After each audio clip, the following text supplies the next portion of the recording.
Attila envoie Oreste avec Édécone faire le tour des rois et des chefs des tribus de Germanie. Édécone, de famille princière une, parle bien le latin, le goth et quelques autres dialectes germaniques. Sa femme est une princesse d'Esquire, peuple germanique des Balkans. Elle est en parenté avec une famille royale des Hérules, autre peuple germanique, dont les tribus sont dispersées un peu partout entre le Rhin et la mer Noire. Oreste voit beaucoup d'intérêt de la part des Germains impressionnés par les victoires des Huns sur les Goths et Alains, par la soumission des Gépides, les Skyres, les Hérules, les Ruges, par la fuite des Vandales et des Suèves. Après la prise de Rome par Alaric et les succès des barbares en Gaule et en Espagne, l'Empire romain ne suscite plus un grand respect. Les Germains parlent sans ruse et dévoilent à nu leurs pensées sans retenue. Édécone, lui aussi, ne cache pas ses convictions. Les peuples du nord de l'Europe, ralliés avec les Huns dans le nouvel empire du Nord, écraseront bientôt les empires romains. C'est inévitable. Le monde va changer. Oreste objecte. Mais Attila parle de l'alliance avec les Romains, de la Pax No Romana. Cette paix est impossible sans une défaite cuisante des empires romains. J'espère que l'engagement massif des mercenaires huns dans les armées romaines ouvre des possibilités de rapprochement plus douces. C'est une voie péniblement lente. Pendant plus de 30 ans, plusieurs dizaines de milliers de Huns étaient mercenaires des Romains, mais je ne vois pas de signe d'un grand rapprochement. Moi, je vois beaucoup de signes. Édécone s'étonne. Quels sont ces signes, à ton avis?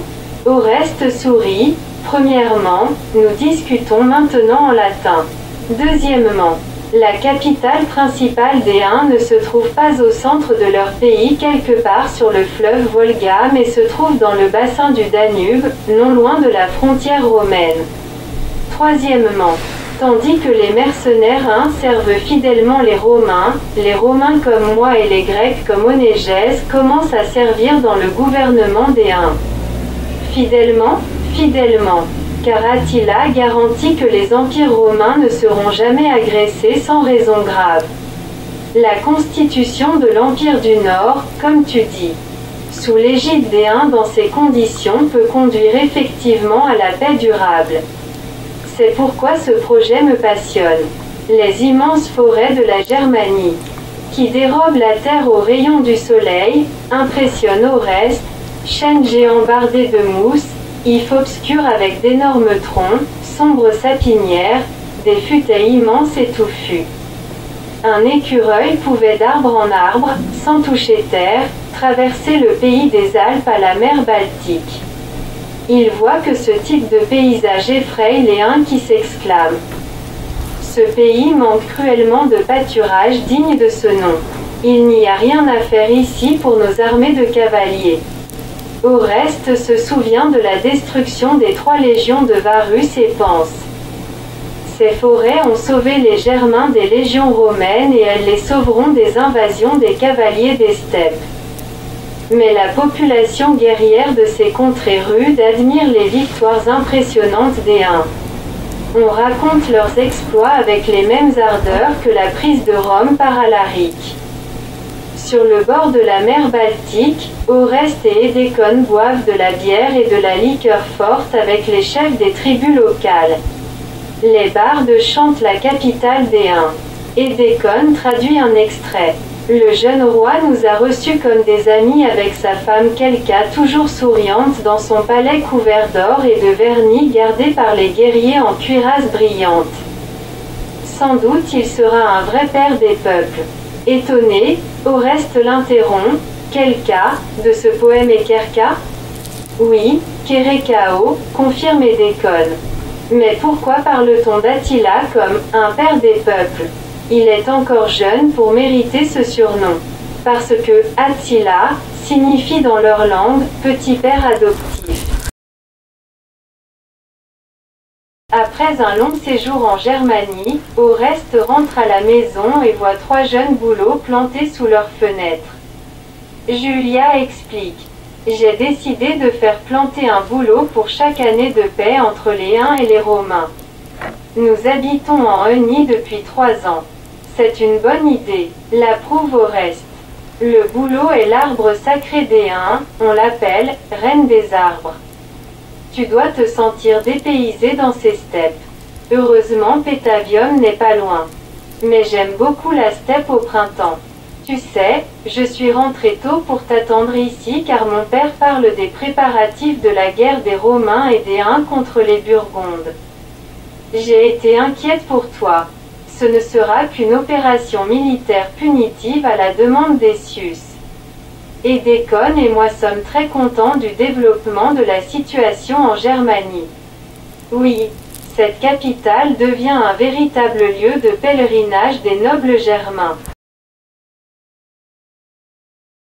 L'Union européenne qui est née sous nos yeux et Attila, roi du 5e siècle. Qu'est-ce qui pourrait être commun entre eux? Pourtant, Marcel Brion de l'Académie française pensait: à quelques nations qu'il appartient, les hommes d'État ne peuvent plus nier aujourd'hui que le plan de ce roi, un des plus grands que le monde ait connu, était l'unité européenne. Ce plan s'était imposé à son génie quand il avait vu courir vers lui le prince Germain, le représentant des paysans gaulois, des Ibères et des Bretons, des Scandinaves et des Grecs. Tous ceux qui ne voulaient pas voir une anarchie détestable s'installer dans les ruines de Rome. Comme un organisme qui veut vivre et dont le salutaire instinct se lance au-delà de sa désagrégation commençant vers les forces de cohésion, cette Europe avait tendu la main vers l'un sans se préoccuper que ce fut un Asiatique qui vint apporter au monde blanc le salut dont il avait besoin. Et c'est animé alors d'une exigence collective plus puissante que sa propre ambition avait répondu à cette volonté du temps qui s'exprimait avec tant de voix différentes. Il y a des alliés volontaires et involontaires. Le prince souverain Attila fut rentré dans ce vassalage. Il y a surtout ces hommes qui pressentent qu'un monde nouveau se forme et qui accourent pour participer à son édification. Ce ne sont pas des chefs de banc et des dirigeants rapaces. Seul le roi choisit parmi ses diplomates, ses ministres, quelquefois même ses chefs d'armée.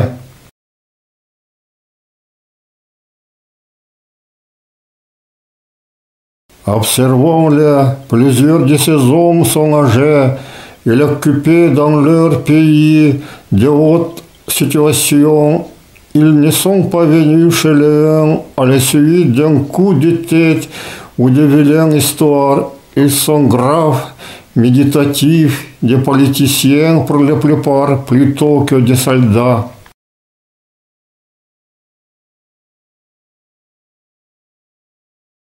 C'est maintenant Éric Deschottes. On n'avait jamais vu d'empire aussi pacifiquement constitué. L'on n'en a pas vu depuis. Son organisation est un triomphe diplomatique auquel, dans toute l'histoire, on cherche en vain un équivalent. Que des ordres guerriers éparpillés sur des millions de kilomètres carrés se soient ainsi laissés rassembler en une fédération unique et efficace ne peut donner qu'une très haute idée et du rassembleur et du rassemblé. On est loin des tribus gauloises. Montrons qu'il est utile de connaître la religion d'Attila pour expliquer mieux ce miracle. Les tribus d'Altaï ont fondé moins de 100 ans après la mort d'Attila. Le célèbre premier empire des Turcs, qui occupait presque tout le territoire de la Grande Steppe et s'étendait de l'océan Pacifique à la mer Noire. Les ancêtres de ces anciens Turcs faisaient partie du premier empire des Huns, fondé il y a plus de 2200 ans. Les dirigeants turcs sur de nombreux monuments écrits ont témoigné qu'ils étaient engrias. Ils prétendaient que le pouvoir leur avait été donné par Tangra Andi Sustengri. Le fait que la légitimation du pouvoir des souverains turcs était fondée sur la religion dangrienne montre que dangrisme à cette époque était leur religion traditionnelle et universellement acceptée par les peuples et des tribus des steppes. Par conséquent, il ne fait aucun doute qu'Attila et ses croyaient aussi en Tangra. Le tangrisme était la religion de Gengis Khan et d'Attila. On dit parfois tengrisme. Il a été pratiqué au XIIIe siècle du Pacifique aux Balkans. Actuellement, les Mongols sont devenus le bouddhisme. Le Kazakhstan et le Kirghizie sont devenus plus ou moins musulmans. Mais le tangrisme est toujours pratiqué en Sibérie, mais surtout en Yakoutie, mon pays natal. Tangra signifie Dieu. On prononce ce mot différemment. Tangra, Tengri, Tengeri, Tanri, etc. On prononce ce mot en yakoute Tangara. Tangara. L'empire de asiatique est né simultanément avec le premier empire stable des Chinois. Madon est connu parce qu'il a entrepris une réforme de l'armée et de l'État. Mais l'État existait bien avant lui. Le père de Madon était contemporain du premier empereur de la Chine. Il était déjà un roi puissant qui a pu donner à son fils adolescent une armée de 10 000 cavaliers juste pour l'entraînement. Ce que le premier empereur de la Chine a ordonné construire les grandes murailles de la Chine témoigne de la puissance du royaume d'Eun avant la naissance de Madon. On sait que le premier empereur de la Chine a régné seulement pendant 16 ans et pratiquement tout de suite après sa mort, le pays est tombé en anarchie. La guerre civile a commencé. La deuxième dynastie impériale de la Chine a été plus stable et duré presque 400 ans.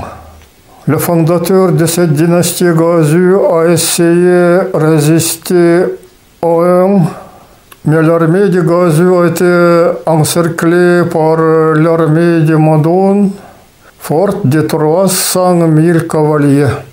Ainsi, Gazu a dû capituler. L'Empire chinois a commencé à payer le tribut à l'Empire d'Eun asiatique. Après la mort de Gazu, sa veuve Lu a accédé au pouvoir. En 197 avant Jésus-Christ, Maodin demanda à l'impératrice Lu de l'épouser puisqu'ils étaient tous deux veuves. Elle était reconnaissante de sa proposition mais n'a pas accepté. Malgré son rejet, ils sont devenus de bons alliés et de grands amis pendant son règne. Ainsi, Madon pensait réunir pacifiquement l'Empire d'Eun asiatique et l'Empire chinois. Le credo du tangrisme a dû naître à cette époque.